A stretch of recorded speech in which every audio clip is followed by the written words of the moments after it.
What's up, my wizards? Dev, SBMTG. Place down there, YouTube channel. We like decks, we talk about magic. Today we've got a deck that I didn't think people would be as into as they sort of obviously are. We're doing what I call the Fellowship today. This is a 4-color Planeswalker deck. It's a Superfriends deck that just plays every Planeswalker that took the oath of the Gatewatch.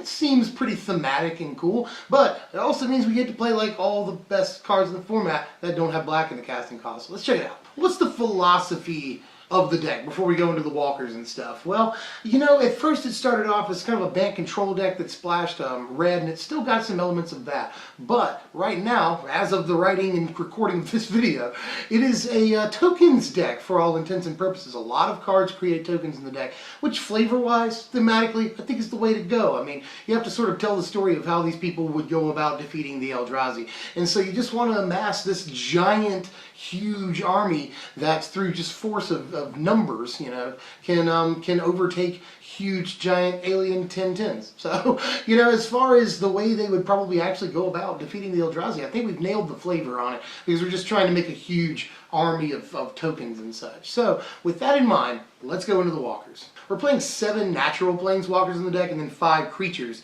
that can become planeswalkers at some point. Let's go to the graphic and talk about the walkers proper here. We're playing 2 copies of Nissa, Voice of Zendikar, 3 copies of Gideon, Ally of Zendikar, and 2 copies of Chandra, Flamecaller. Nissa was a 3 of to begin with, bumped her down a little bit. We are playing some things that make that +1/+1 counter on everything mode really, really good. But end of the day, I just didn't think it was as important as some of the other things that we're playing. Her ultimate is especially good when you can get it off, and we're trying to go pretty late here, but you're not always going to get her ultimate, obviously. But you will be making a lot of plant tokens, which is probably one of the more used modes on her. Gideon is just a must-play, I would say. One of the best cards in Standard for the last few months. So yeah, and as far as making tokens go, he is pretty good at that. He's also good at making those tokens bigger, which is pretty awesome. And I'll talk about Gideon a couple of times as we move through the video, but Gideon is just, you know, we obviously play Gideon for flavor reasons, but he's also like in the top 3 cards in the format. So Gideon, definitely, and he can swing for the win, you know, a quarter of their life total. As far as Chandra goes, I want to talk about her for a second. She started off as a 1 of, became a 2 of. That's where the 3rd copy of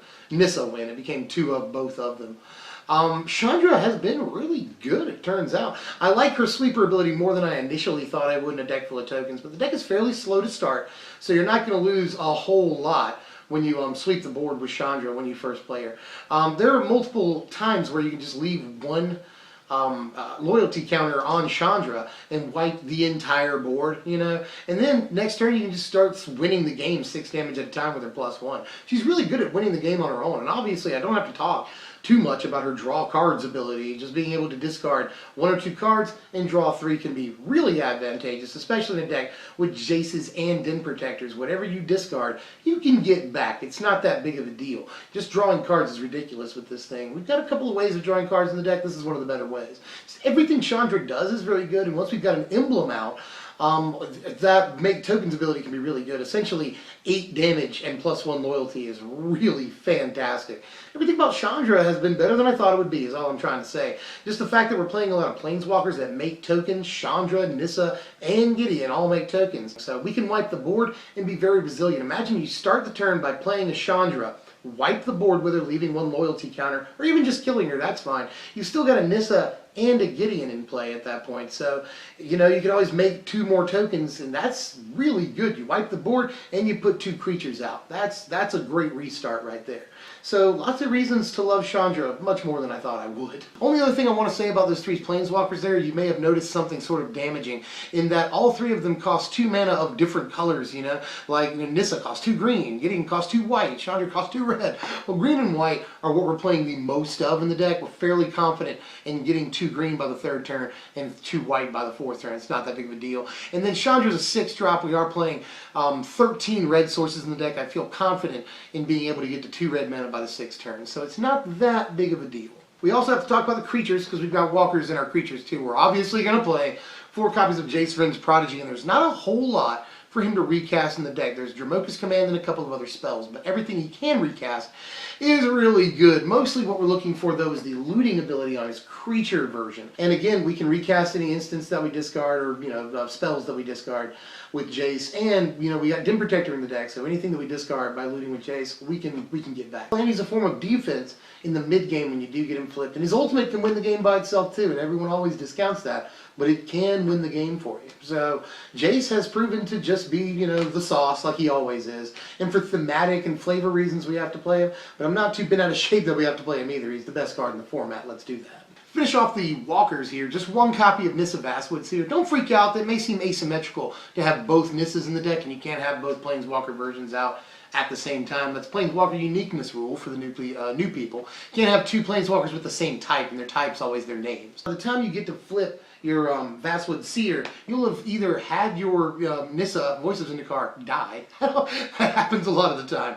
Or you can just, neg to it and kill it. That's fine, Just give all your creatures +1, it dies. Or, even if it doesn't die, you flip over, you play a land, you flip over your Vastwood Seer, and just kill off the Voice of Zendikar, because Vastwood Seer is going to be much better for you later on in the game, drawing your cards, essentially. And when you can ultimate her, that's just absolutely game, no matter what. Filters lands for us, and thins our deck. All those things are good in the early game. It's an early game blocker if we need it to be. Late in the game, it flips and creates threats for us, draws us cards. So I would feel terrible if I didn't play at least one copy of her. And I don't want to remove Voice of Zendikar because of our tokens sort of side strategy here. So yeah, I want to play both of them. I'm going to do it, and it really hasn't been an issue in testing, to calm your fears. As far as the other creatures in the deck, 4 copies of Hangerback Walker to start it off. We need a really good 2-drop, and it's either this or Sylvan Advocate, which I think is also a fair choice for a 2-drop, but I like Hangerback Walker a lot, considering we're playing Emblems, we're playing Nissa, Voice of Zendikar. The synergy with that is out of control. And Dromoka's Command. I think Hangerback Walker makes playing Dromoka's Command great, just all on its own, So Hangerback Walker, really, really good 2-drop that can extend the game for us, and its tokens and it, too, can get pretty big. Just really good with a lot of things we're running. We have to play Hangerback Walker, and we have to play this too. 4 copies of Dim Protector, just absolutely ridiculous in the deck. Started off as a 3-of, went right up to 4 very fast. We're gonna have Planeswalkers in the graveyard a lot, whether we put them there or our opponent puts them there. We're gonna have creatures in the graveyard too. So definitely important to be able to get those things back. And we're looting with Jace, so we can get anything we loot with Jace back with a Dim Protector. That's important too. Just really extends the game for us. Again, already talked about that. We've got things that put +1/+1 counters on creatures. That's always good with Din Pro, because if he gets big enough, he's more or less unblockable. So lots of reasons to play Din Pro, one of the best cards in the format, and will help us get back things that we either discard or lose. So yeah, all 4 Din Pros. We're playing 8 enchantments in the deck because I can't resist the urge to play Oaths. They're so good with the Planeswalkers. First of all, 4 copies of Oath of Chandra in the deck. Again, started off with a 3-of. Quickly went to 4, not only because we need the removal in the early game really, really bad. Can't stress that. We have to control the early game to do that. We have to have good removal. Oath of Chandra is at least passable removal. More than passable. 3 damage to a target is good, or 3 damage to a creature is really good in the early game. We need something to cover our butts. This does a very good job of that. But we're playing overall 12 Planeswalkers in the deck. So whenever we get a Planeswalker into play on our side, at the end of that turn, they're going to take 2. That's actually really, really good, it turns out. This can do a lot of incremental damage over the course of the game. Even if you only get 3-4 Planeswalkers over the course of a long game, you're still doing something like 6 or 8 damage. 2 Oath of Nissa, which I probably should have done first if I was going by curve, but I really want to talk about Oath of Chandra. Oath of Nissa has something like 46 legal grabs that it can get, Really, really good first turn play, and if you put anything that you want, that's good on the bottom of your library if you're forced to do that for whatever reason. We've got a bunch of fetch lands in the deck which enable us to shuffle those things back to, not the bottom of our deck fairly easily. So Oath of Nissa has just been really, really good as a first turn play, and do not underestimate that second ability. It turns out, earlier I said that we have all 3 of our natural Planeswalkers cost 2 of their respective mana to cast. Oath of Nissa can help out a lot with that, and I'd like it to be a 3-of, but again, super tight deck list, don't know what to remove. remove. And again, even if you have one out, you definitely play another one so that you can get the sort of anticipate effect on it. So, you know, if I could, I'd run 4, but I don't want to run too many enchantments in the deck. We have to run some instants and sorceries and such so we can recast spells with Jace, and we can't run too many enchantments because we can't get enchantments with Oath of Nissa.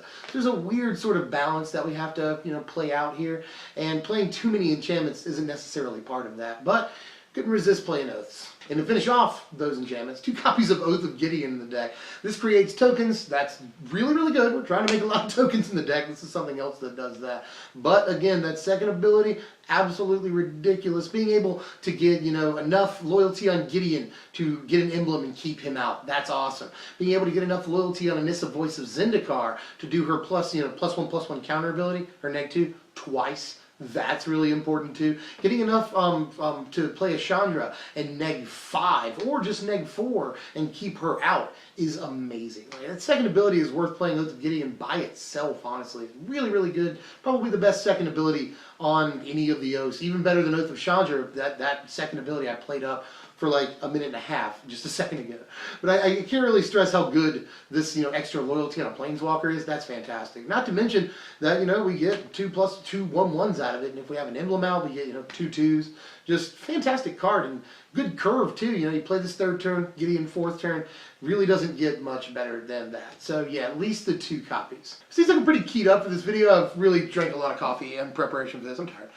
We're playing 6 spells in the deck overall, and 4 of those spells are Dramoka's Command. Just so good with Hangerback Walker that we have to play it. And with Dim Protector, it's really good too. This takes out any virulent plagues that might happen to be there game 2. And we're also playing Natural State in the board because we hate virulent plague a lot. But this will take those out, take out any other stray enchantments like Silk Wrap or anything like that. So just important card overall. And let's finish it off with a couple of one-ups. Just 1 copy of Call of the Gatewatch, because it's like having an extra copy of any of your Planeswalkers on hand at any given moment. That's pretty good, but I only want to play the 1 copy. I don't want to gum up the works too much with this because it's usually going to take an entire turn. You know, a lot of our Planeswalkers, you know, they start at 3, so you have to have 6 mana to search up a Nissa and player. And when it comes to Chandra, forget about it. It's just 9 mana to search up a Chandra and play it. So this will usually suck up a whole turn. And you don't want to clog up, you know, too many deck slots doing that. But I will play the 1 copy. Just 1 copy of Ojutai's Command in the deck, which I was not too sold on at first, but you know, in the end it got me. It's a lot like the Bad Company idea. You know, we don't have a lot of slots for spells, so let's play the most versatile spells we can that do all of the things, and this is just an incredibly resilient card that can get back Jaces. It's a good idea to play Sylvan Advocate like I was hinting at earlier, because this can get back a 4 or 5 Sylvan Advocate and do something else for you later on in the game. Really helps us gain a little bit of life against aggro. Drawing cards is always good, and countering creatures and doing something else is always a fantastic play. You know, everyone knows that's played with Jutai's Command that you can counter a big creature, a Siege Rhino, say, and get back a Jace that they've cast, you know, a removal spell on, all in 1 fell swoop, and that's a ridiculous tempo alter, you know, when you do that. So yeah, Jutai's Command's been great. Again, just, it does all the things. 26 lands in the deck, and here's something I'm going to start doing. Here's the breakdown of different sources. There's 20 green sources in the deck, and do remember that any fetch land that can fetch up that source counts as a source. So 20 green, and there's 19 white. Those are the colors we're playing the most of here. 13 red, that's where it takes a drop, and then 12 blue. We're playing definitely less blue than anything else. So that's a pretty fair ratio, and remember that things like Windswept Heath can fetch up Prairie Stream, for instance, because it can fetch up a plane, so you count those towards these source counters. But that's a lot of sources of each color. It's a fairly reliable mana base. We do have to play a lot of lands, though, because our drops are incredibly important to us. Here's the sideboard right here. It's fairly cut and dry. We're playing removal, we're playing counter spells. You'll notice that Jace Vryn's Prodigy probably gets way better after sideboards. We have to play some mass removal in the sideboard. You know, we've got our bases covered. The only thing I want to talk about really is P and Quran. You know, this is, I love this is like the fellowship, and we're bringing along like everybody. And P and Quran's, or Chandra's dad and mom are there, you know. So we're just bringing in everybody. Here are your power rankings right here. A final score of 66, which is, you know, middling. You know, the deck is, at least it performs and has decent game against every deck in the format, except it has problems game 1 against the Tarka aggro, and it can sometimes have problems against control because it wants to go long, but control doesn't necessarily give it permission to do that. It can also have issues against, ironically, Eldrazi, you know. whenever they drop an Ulamog, it's not game over or anything, but it can be a problem. We don't have many ways of dealing with it once it's on the board, and it's going to take out our 2 best walkers usually. But if we can win the game before they get to that point, it can really help. And sometimes we'll have so many tokens out, and a lot of them are big because of emblems and stuff. They can drop a Ulamog all they want. It's not going to help too much. You know, we're just going to swing for a ton of damage next turn. They can block once. Who cares? So we have some game against every deck in the format, but game 1 we have some problems against certain things, mostly aggro and ironically control, the 2 opposite ends of the spectrum.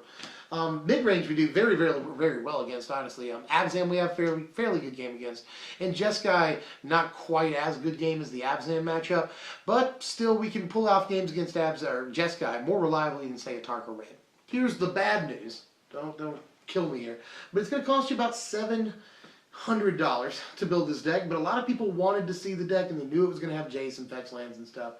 So you know, you got to do what you got to do, and the deck's not going to last too much longer in the format, mostly because we'll lose fetch lands, and that'll be a pretty big hit to a 4-color mana base. So don't have much time to play the deck, but while you do, it's a fun deck. People will love it too. You know, people love the flavor of the deck once you tell them what's going on. And it's not just a flavor deck, you know, it's got a lot going for it because, again, we just play really powerful cards. So check it out, proxy it up, play it against some stuff, and let me know how you feel. What's up next time? Well, I've got some things lined up for rotation, which won't be too long now. It'll be about a month and a half from now. We'll get a rotation. So, you know, people are really starting to watch the clock here. So I want to do Lucky Charms. That was #1 on an upcoming deck text video, and I've been working on it for literally months at this point. I still haven't put the video out. So I want to do Lucky Charms for all the people that ask me about Lucky Charms all the time before the format rotates and we don't even have charms anymore. So I'm going to do that soon. And I'm going to do one more budget deck in this format at least before it rotates. And I'm thinking maybe a Zorius Tempo or a Zorius Mid-Range, something like that. So let me know how you feel, what budget decks you want to see. And the only other thing I'm working on right now, I'm actually working on a ton of decks, but the only other sort of not deck video I'm working on is a farewell to Khans and Fate Reforged, which I'm actually thinking will be a really fun video. So in any case, let me know what else you want to see, as usual, and I will start working on that. If you enjoyed the content, like, share, comment, and subscribe. Those are all the things you're supposed to do on YouTube, and I'll see you guys later. My name's Deb from SBMTG. Thanks for watching, my wizards.